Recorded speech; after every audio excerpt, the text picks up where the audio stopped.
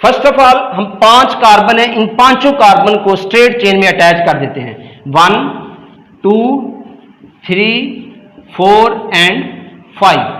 अब हर कार्बन का जब भी हमने फार्मूला लिखना है किसी कंपाउंड का, तो ये याद रखना है कि हमने हर कार्बन के 4 बॉन्ड्स कंप्लीट करने हैं। अगर आप इसमें फर्स्ट कार्बन को देखें तो फर्स्ट कार्बन का एक ही बॉन्ड इस वक्त है, तो इसके 3 बॉन्ड कम है, तो हाइड्रोजन हमेशा सिंगल बॉन्ड बनाता है। हमने हाइड्रोजन कार्बन के अलावा इसमें जो अटैच करनी है चीज वो है हाइड्रोजन, तो इसके साथ चूंकि एक बॉन्ड है पहले, तो 3 हाइड्रोजन लगेंगे, 3 हाइड्रोजन होंगे तो इसके बॉन्ड 4 पूरे हो जाएंगे। इस कार्बन के 2 बॉन्ड्स हैं 1 2, इसका मतलब 2 बॉन्ड्स इसके कम हैं, तो इसमें हम 2 हाइड्रोजन लगा देंगे, ये बन जाएगा CH2। इस कार्बन के 2 बॉन्ड्स हैं, 2 कम है, तो इसके साथ भी CH2। इसके बाद इस कार्बन के भी 2 बॉन्ड्स हैं, 2 कम है, तो इसके साथ भी CH2। आखिरी कार्बन को देखें, इसका 1 बॉन्ड है, 3 कम है, तो इसके साथ 3 हाइड्रोजन लगा देंगे, CH3। तो इसमें अगर आप देखें तो 5 कार्बन थे और 12 हाइड्रोजन, तो इसमें 3 2 5 7 9 और 3 12 हाइड्रोजन पूरे हो जाएंगे, तो इसका ये एक आइसोमर बन गया। इसमें हमने क्या देखा कि सारे कार्बन स्ट्रेट चेन में लगे हुए हैं। अब इसका दूसरा आइसोमर देखें, उसमें हम 4 कार्बन को स्ट्रेट पोजीशन में लगा देंगे और 1 कार्बन को ब्रांच में लगा देंगे। अब ये जो स्ट्रक्चर है इसमें भी मॉलिक्यूलर फार्मूला ये होगा। अब इसमें उसी तरह से आप बॉन्ड कंप्लीट करेंगे, इस कार्बन का 1 बॉन्ड है, 3 कम है, तो इसके साथ क्या लगा देंगे, 3 हाइड्रोजन। इस कार्बन का 1 2 और 3 बॉन्ड है, 3 बॉन्ड है, इसका मतलब 1 बॉन्ड कम है, तो इसके साथ 1 हाइड्रोजन आ जाएगा। इसी तरह इस कार्बन के 2 बॉन्ड्स हैं और 2 कम है, इसके साथ भी 2 हाइड्रोजन आ जाएंगे। इस कार्बन का 1 बॉन्ड है, 3 कम है, इसके साथ भी 3 हाइड्रोजन। इस कार्बन का 1 बॉन्ड है, 3 कम है, तो इसके साथ भी 3 हाइड्रोजन।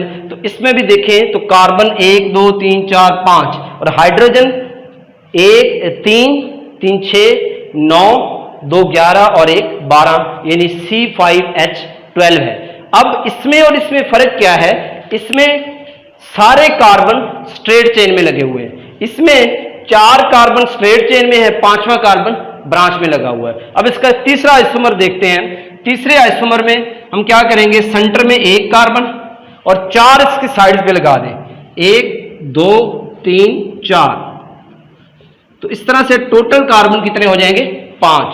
तो अब उसी तरह से बॉन्ड्स कंप्लीट करेंगे, तो जो सेंटर वाला कार्बन है इसके 4 बॉन्ड कंप्लीट है, जो साइड्स पे लगे हुए कार्बन है इन सब का 1 बॉन्ड है, तो 3 कम है, तो हर कार्बन के साथ हम 3 हाइड्रोजन लगाते जाएंगे, तो CH3 CH3 CH3 CH3। अब देखिए इसमें 12 हाइड्रोजन हो जाएंगे, 1 2 3 4 × 3 12 हो जाएंगे। तो ये तीनों कंपाउंड्स एक दूसरे के क्या कहलाएंगे, आइसोमर्स कहलाएंगे। अब तीनों में फर्क क्या है, चेन, इसमें स्ट्रेट चेन है, इसमें 1 ब्रांच है, इसमें 2 ब्रांचेस है, तो ये दोनों ब्रांच चेन कहलाएंगे। अगर नाम देखें इनका तो जो स्ट्रेट होता है उसके साथ लफ्ज लिखते हैं N, जिसका मतलब है नॉर्मल, तो नॉर्मल पेंटेन, इसको हम कहेंगे आइसोपेंटेन, इसको कहेंगे नियोपेंटेन। ये नाम कैसे देने हैं ये चैप्टर नंबर 8 में हम नोमेनक्लेचर में डिटेल से पढ़ेंगे। तो ये तीनों कंपाउंड्स चेन में डिफरेंट है, इनकी चेन जो है वो एक दूसरे से डिफरेंट है, मॉलिक्यूलर फार्मूला इनका सेम है, तो ये क्या कहलाएगा, chain isomerism.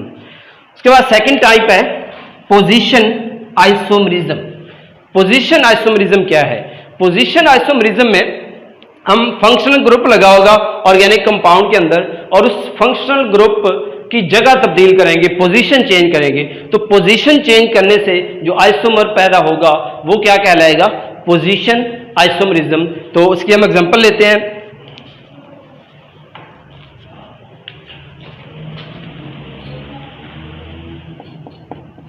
CH3 CH Cl CH3, इस कंपाउंड में अगर देखें तो ये है 2 क्लोरोप्रोपेन। इसमें जो फंक्शनल ग्रुप है वो हैलोजन है, पीछे हमने फंक्शनल ग्रुप वाला टेबल पढ़ा है। तो फंक्शनल ग्रुप यानी कोई एटम या group of atom, double bond या ट्रिपल बॉन्ड जो किसी कंपाउंड के अंदर ऐड हो तो उसकी प्रॉपर्टी चेंज कर दें, उसको हम फंक्शनल ग्रुप कहते हैं। तो इस कंपाउंड के अंदर हैलोजन यानी क्लोरीन ये फंक्शनल ग्रुप है। अब ये कौन से कार्बन पे लगा हुआ है? 2 कार्बन पे। इधर से नंबर अगर कार्बन काउंट करें 1 2, अगर इधर से काउंट करें 1 2 के साथ ये क्लोरीन लगा हुआ है। अब इसका दूसरा आइसोमर देखें, इसमें CH3 CH2 CH2 Cl। अब इसमें देखें इन दोनों का मॉलिक्यूलर फार्मूला सेम है। मॉलिक्यूलर फार्मूला इनका क्या बन रहा है? C3H7Cl। इसमें भी अगर देखें तो C123 C3H3 5 और 2 7 और एक Cl C3H7Cl बनेगा। तो इसमें जो Cl लगा हुआ है वो फर्स्ट कार्बन पे है 1 2 3, इसमें 1 2 3, ये क्या हुआ 2 क्लोरोप्रोपेन और ये 1 क्लोरोप्रोपेन। तो इस दोनों में फंक्शनल ग्रुप की पोजीशन चेंज है। तो फंक्शनल ग्रुप की पोजीशन चेंज करने से जो आइसोमर बनता है वो क्या कहलाता है? पोजीशन आइसोमरिज्म कहलाता है। तो फंक्शनल ग्रुप की जगह तब्दील और भी बहुत सारी एग्जांपल हो सकती हैं। हम डबल बॉन्ड की एग्जांपल ले सकते हैं क्योंकि डबल बॉन्ड और ट्रिपल बॉन्ड भी फंक्शनल ग्रुप है। तो अगर हम डबल बॉन्ड को यहां लगा देंगे तो 1 प्रोपेन बन जाएगा। तो इसी तरह उसकी पोजीशन चेंज करने से नए आइसोमर्स बनते जाएंगे। तो कोई भी फंक्शनल ग्रुप जो है वो उसकी पोजीशन चेंज करे तो उससे जो आइसोमर बनता है वो पोजीशन आइसोमरिज्म कहलाता है। उसके बाद नेक्स्ट टाइप है functional group isomerism. Functional group isomerism, functional group isomerism क्या है कि मॉलिक्यूलर फार्मूला सेम होगा लेकिन फंक्शनल ग्रुप खुद चेंज हो जाएगा। फंक्शनल ग्रुप की जगह तब्दील नहीं होगी, उसमें फंक्शनल ग्रुप की जगह तब्दील हुई है। लेकिन फंक्शनल ग्रुप आइसोमरिज्म में क्या होगा? Functional group as a whole खुद ही चेंज हो जाएगा। तो उसकी एग्जांपल देखते हैं हम।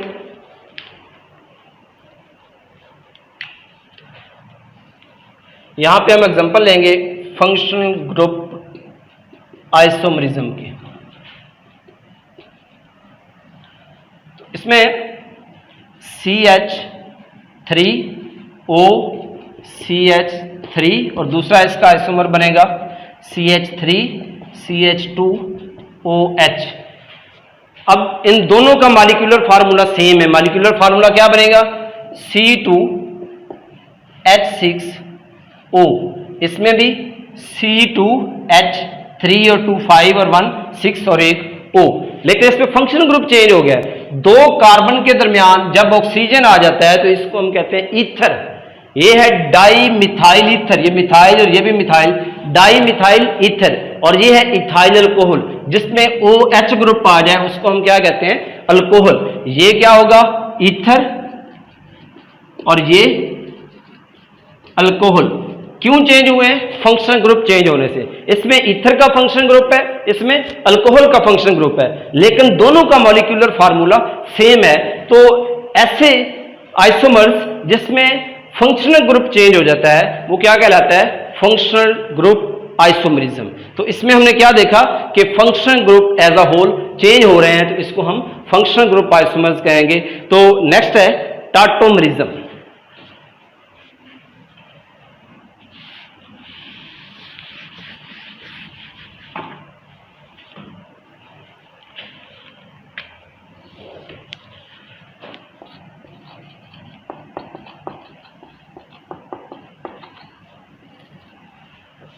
टाटोमरिज्म क्या है जी? टाटोमरिज्म आइसोमर्स की एक ऐसी टाइप है जिसमें उसी कंपाउंड के अंदर with in a compound hydrogen atom की पोजीशन चेंज हो जाती है। हाइड्रोजन एक ग्रुप से डीटैच होके निकलकर दूसरे ग्रुप में जाके अटैच हो जाता है, जुड़ जाता है। इसकी हम एग्जांपल लेंगे अमाइनो एसिड।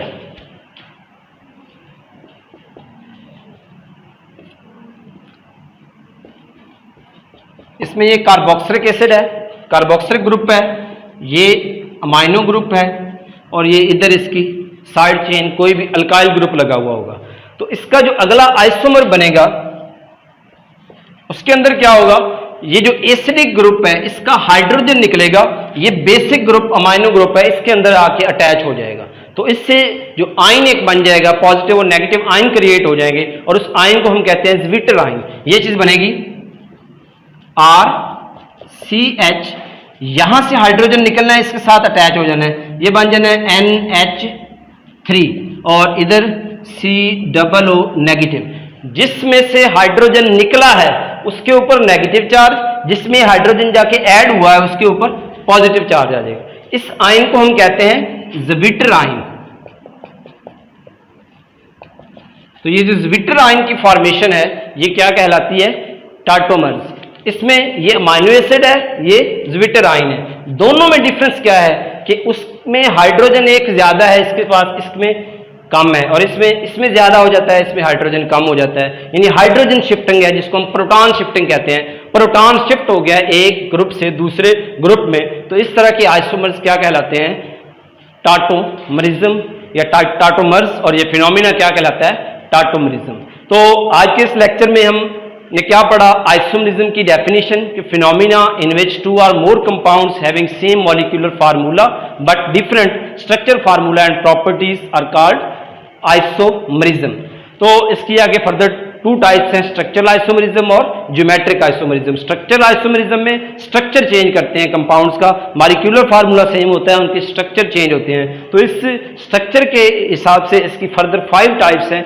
चेन आइसोमरिज्म, जिसमें हमने देखा कि चेन क्या हो सकती है? नॉर्मल हो सकती है, आइसो हो सकती है, नियो हो सकती है, यानी स्ट्रेट चेन में सारे कार्बन लगे हों, एक ब्रांच में लगाओ या 2 ब्रांचेस में लगे हों। इसी तरह दूसरी है पोजीशन आइसोमरिज्म। तो पोजीशन आइसोमरिज्म में हमने देखा कि जो फंक्शनल ग्रुप है उसकी पोजीशन चेंज करने से नया आइसोमर बन जाता है। और तीसरा था फंक्शनल ग्रुप आइसोमरिज्म। तो फंक्शनल ग्रुप आइसोमरिज्म में क्या होता है कि functional group as a whole change हो जाता है। तो इसमें मॉलिक्यूलर फार्मूला सेम रहता है, फंक्शनल ग्रुप चेंज हो जाता है। जिस तरह हमने देखा कि इसमें ईथर का फंक्शनल ग्रुप आ रहा है और इसमें अल्कोहल का फंक्शनल ग्रुप आ रहा है। तो कल इंशाल्लाह इसकी लास्ट टाइप मेटामरिज्म और उसके बाद इसकी सेकंड टाइप ज्योमेट्रिकल आइसोमरिज्म इसको एक्सप्लेन करेंगे।